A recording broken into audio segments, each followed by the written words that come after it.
Welcome to The Explainer. We're going to dive deep into the core ideas from Tony Robbins' monster of a book, Awaken the Giant Within. No fluff, let's just jump straight in. All right, let's kick things off with a question that, probably hits a little too close to home for most of us. Why is it that we know what's good for us?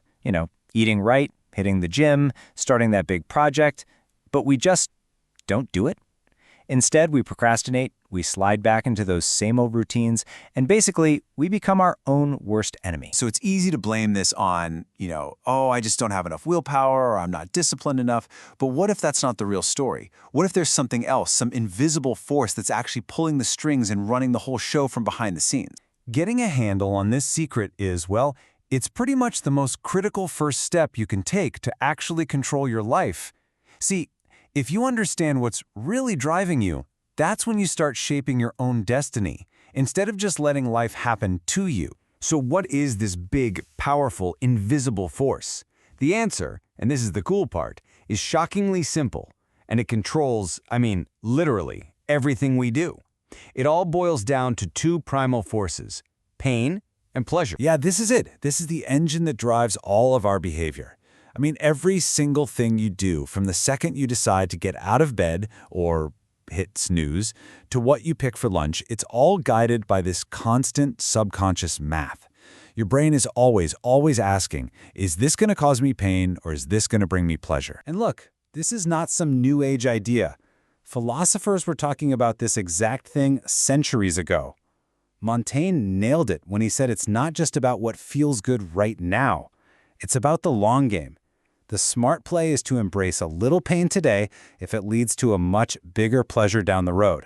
But at our core, we're just wired to run from pain and run towards pleasure. That's the fundamental rule. And what's fascinating is how universal this is. Just think about how the exact same force can push people in totally opposite directions.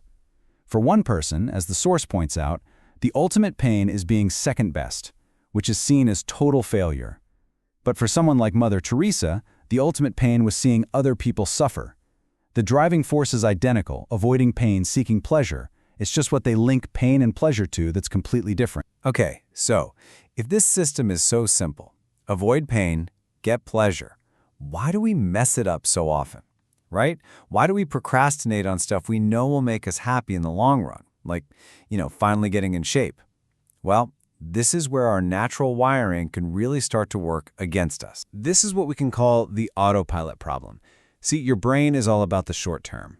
It associates way more immediate pain with the idea of, I have to go to the gym right now, than it does with the fuzzy, far-off pain of being unhealthy someday.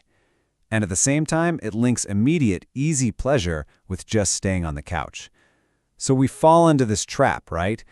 We keep picking short-term comfort, and it ends up costing us long-term happiness. But, and this is the real turning point, the game changer, you are not a victim of your own wiring. You can be the programmer.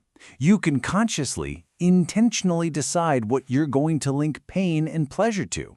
And when you do that, you take the steering wheel back. You're no longer on autopilot. So how do we actually do that? How do we reprogram ourselves? Well, there are two master keys to this whole process. We're going to break down both of them, and we'll start with the first one, which is all about changing your beliefs. First off, we have to get this one crucial distinction. An idea, that's just a thought. It's flimsy. I should probably exercise more. It doesn't have much power. But a belief is different. A belief is an idea that you feel completely, absolutely certain about. It's not a suggestion. It's a direct command to your brain and your body. So how does a flimsy little idea turn into a rock-solid belief? Okay, I love this metaphor. Think of an idea as a tabletop with no legs. It's just there. It can't stand up. But every time you have an experience in your life that backs up that idea, that's called a reference, you're basically adding a leg to the table. And once you've got enough of those reference legs, bam, that wobbly idea is now a solid, stable belief you can stand on. And this is so powerful because it means if you have a belief that's holding you back, like, I am terrible at public speaking, it only feels true because you've spent years collecting legs for that table. You remember that one time you forgot your words or that time you saw someone yawning in the audience? So how do you change it? You have to knock out the old legs and start building new ones. You have to go out and create new references that prove the opposite is true. I mean, the story of the 4-minute mile is the perfect real-world example of this. For thousands of years, the belief wasn't just, it's hard to run a 4-minute mile. The belief was, it is physically impossible for a human being. That was a global belief system. But then, on May 6, 1954, Roger Bannister did it. He created a new reference. And what happened next is just incredible. The very next year, 37 other people did it. The year after that, 300 more. His one action shattered a belief that had stood for centuries. Okay, so we know we can change our beliefs by building new references. But you need something to get that whole process started, right? You need a spark.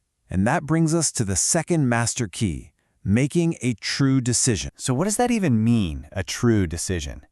Well, it's not just saying, you know, I'd really like to lose some weight. That's not a decision, that's a preference. A true decision is measured by one thing and one thing only. You take a new action. That's it.